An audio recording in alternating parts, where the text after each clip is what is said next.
quant aux gens qui vont en Angleterre, etc., bon, nous sommes dans l'Union européenne, je vois pas où est le problème, là. Ah ben, ils sont européens. C'est l'étranger, même pour Eric, c'est l'étranger, oui, l'Angleterre. Je ne crois pas, oui, ils sont étrangers parce qu'ils n'ont pas l'euro, peut-être. Non, ils sont étrangers, ils sont pas français.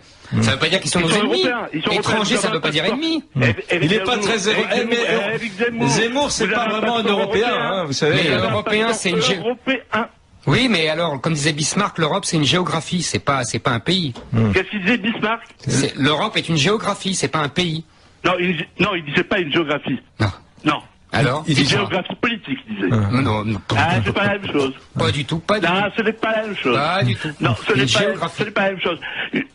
Par ailleurs, vous dites que vous êtes attaché à notre terre. C'est très bien, je le suis.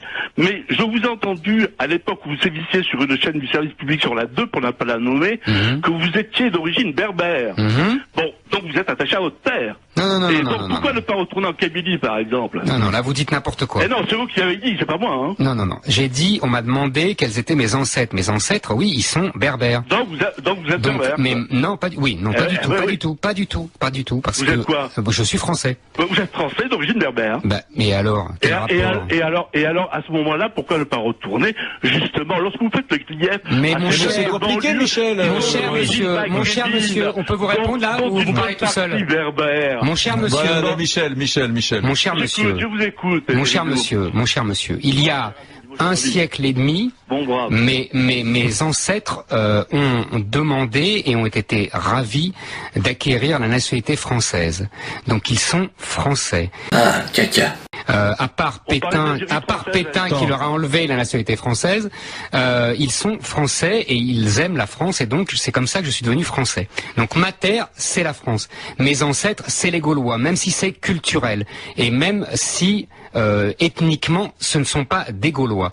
Donc voilà, c'est la France pour moi, c'est ça. Donc ma terre, c'est la France et c'est la terre où je serai enterré. Donc ce n'est pas, je ne revendique pas l'Algérie, même si j'étais là, même si mes ancêtres étaient là avant le colonisateur. Eric, les Francs sont des peuplades germaniques qui sont arrivés au 2, 3, 4e siècle. Les Francs, nous sommes français. Non, mais ce que je veux dire, vive la migration, vive le fait migratoire. Mon cher Eric. Moi, je ne suis pas du tout gêné qu'un Français aide la France depuis l'extérieur. Non, mais j'ai compris. Mais il faudrait discuter longtemps, parce qu'effectivement, vous avez raison, les Francs sont des tribus germaniques, mais elles étaient très peu nombreuses.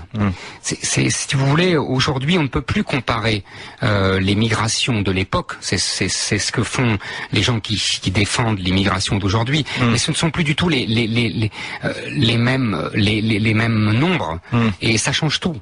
Voilà, c'est ça, mais voilà, donc je répondais à ce monsieur. D'accord. Donc je ne revendique pas, ma terre, ce n'est pas sétif. Écoute celle-là. Cédric m'appelle de Paris. Merci à Michel, publicitaire. Cédric m'appelle de Paris où il est commerçant. Bonjour Cédric. Hello Eric's Corporation. Bon, vous allez bien, ouais, c'est la Eric Corporation Limited là. Limited. Dites-moi, vous avez 37 ans et je comprends pas, vous êtes commerçant et vous préparez à quitter la France, vous? Complètement. Ça fait moi ça m'excite déjà depuis mon bac. Et là depuis l'élection l'année dernière de François Hollande, je suis nettement motivé pour quitter la France et pourtant je suis pas Depardieu ou autre. Plusieurs raisons me poussent à ça. D'abord j'en ai un petit peu assez de, comme l'auditeur précédent dit, se lever le matin et travailler pour contribuer au bateau France. Le problème, c'est que je me lève le matin pour contribuer à des gens qui, franchement, n'en valent pas la peine. Donc, au bout d'un moment, je commence un peu à en avoir marre. Je regarde mon nombril, et puis je travaille pour moi et ma famille. Et aujourd'hui, je fais du 7 sur 7 pour justement me faire traire par l'État. Pour une fois plus, j'ai même pas le droit à tout ça. Donc là, il y a cette chose-là. Ensuite, pour le bien-être de mes enfants, notamment la sécurité, la garde des écoles, enfin, toutes ces choses-là qu'un maçon pourrait trouver à l'étranger. Voilà, c'est tout, c'est pour cette raison. Et vous avez dessiné votre projet, entre guillemets, vous souhaitez aller vers où, vous, Grégory? Non, Cédric. Cédric. Chicago. Vous avez raison, il n'y a pas de risque de sécurité là-bas à Chicago. Non, Eric, je vous aime énormément, mais ces clichés en disant que c'est encore Al Capone et autres, franchement, c'est vraiment dépassé. Il faut y aller à Chicago. Effectivement, il y a des endroits où on y va pas. Allez-y. Moi, je vous empêche pas d'y aller, hein, mais... Non, je dis, il faut y aller. Mais ça me fait rire quand vous parlez de sécurité et que vous allez à Chicago. D'autres pays, par le petit bout de l'arloniette journalistique, c'est totalement faux. Et dites, alors, vous n'êtes pas un riche, vous, Cédric, vous êtes commerçant, vous ne partez pas pour des raisons fiscales? Je paye pas, je pars pas pour fuir l'impôt. Mais je pars, non. Ouais.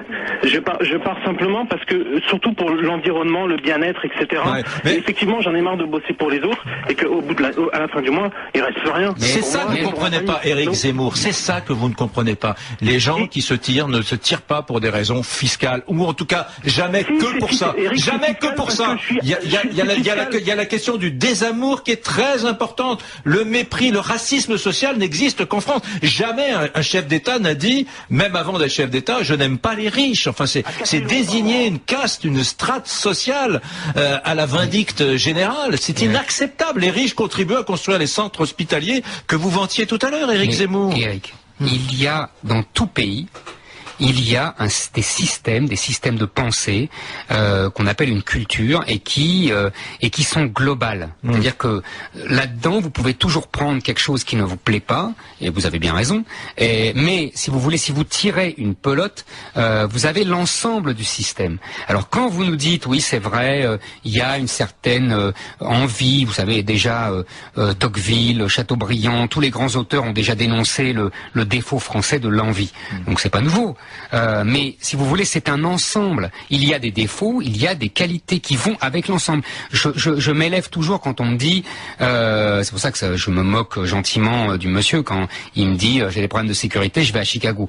Ça me fait rigoler parce que s'il y a un pays où il y a d'énormes problèmes de sécurité, c'est les États-Unis. Ce n'est pas un lieu commun journalistique. Simplement, eux, ils le traitent. Je ne suis pas d'accord. Je suis pas d'accord. Les grandes villes américaines ont considérablement. Mais bien sûr, parce qu'il est. Mais vous avez raison. Giuliani à l'époque à New York a considérablement. Mais il y a encore 10 fois plus. Non, aux États-Unis qu'en France. Mais bien sûr. Non. Mais bien sûr. Non, mais bien sûr. Non. Simplement, ils partent de 100 fois plus. Alors évidemment, on descend à 10 fois plus. C'est un exploit. Vous avez tout à fait raison. Mais bien sûr. Non, il n'y a pas 10 fois plus de violence aux États-Unis. Regardez, les chiffres sont parlants. Alors c'est vrai qu'en France, ça grimpe de façon dangereuse. Je ne vais pas vous dire le contraire. Je vous suivrai là-dessus. Je pense qu'il y a effectivement une explosion de la violence en France qu'on n'avait jamais vue en France dans l'histoire. Il faut revenir au Moyen-Âge. Donc ça, je suis d'accord avec vous. Mais les États-Unis ont une telle avance sur nous. Et en plus, comment ils règlent le problème? Ils règlent le problème de deux façons. D'une part, en emprisonnant des gens massivement. Moi, je suis pas contre, ça me gêne pas, mais en tout cas il faut savoir qu'ils le font et systématiquement. Vous savez qu'aujourd'hui je crois qu'il y a un jeune noir sur 2 qui est en prison ou qui a connu la prison. C'est colossal. Et deuxièmement, ils le traitent par la séparation des communautés. Il faut pas vous leurrer. Donc c'est un système qui est multiculturel. On le règle par la séparation des communautés étanche. Il y a, je crois, les mariages mixtes entre blancs et noirs. Vous savez que c'est moins de 1% aux États-Unis. D'ailleurs, quand on regarde un film américain, le héros noir, Will Smith ou un autre comédien est toujours marié ou presque toujours marié à une comédienne dans le film, dans la fiction, à une comédienne noire, ce qui est tout à fait inhabituel en France. Mais parce qu'aux États-Unis, c'est comme ça. Donc il faut bien vous comprendre. Pourquoi je vous dis ça? Pas pour dénigrer les États-Unis. Étymologiquement, apartheid, ça veut dire développement séparé. Voilà. C'est pourquoi je vous dis ça. C'est pas pour dénigrer les États-Unis. C'est pour vous dire que chaque pays a son système qui est global. Et il est inutile de prendre un élément qui vous déplaît parce qu'il est lié à un autre. Quand, si vous voulez, vous dites oui, jamais dans un autre pays on dira je n'aime pas les riches, etc. Vous avez raison. Mais ça c'est un élément d'un ensemble. C'est tout ce que je veux dire. Voilà. Donc il faut savoir que quand vous dénoncez un élément, J'entends simplement ce pays qu'on le politique n'appelle plus la France maintenant, qu'ils appellent la République.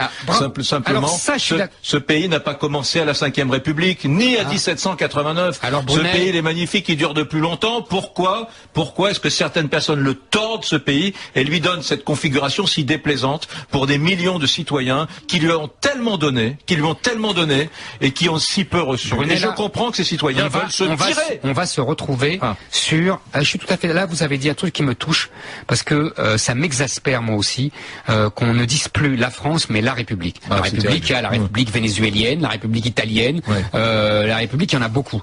Là, je suis tout à fait d'accord avec vous, et ça, alors là, on se retrouvera, parce que c'est l'obsession de la gauche de commencer l'histoire de France à 1789 et de ignorer et d'effacer les 1000 ans d'histoire qui ont précédé. Ça, vous avez tout à fait, là, je suis tout à fait d'accord avec vous.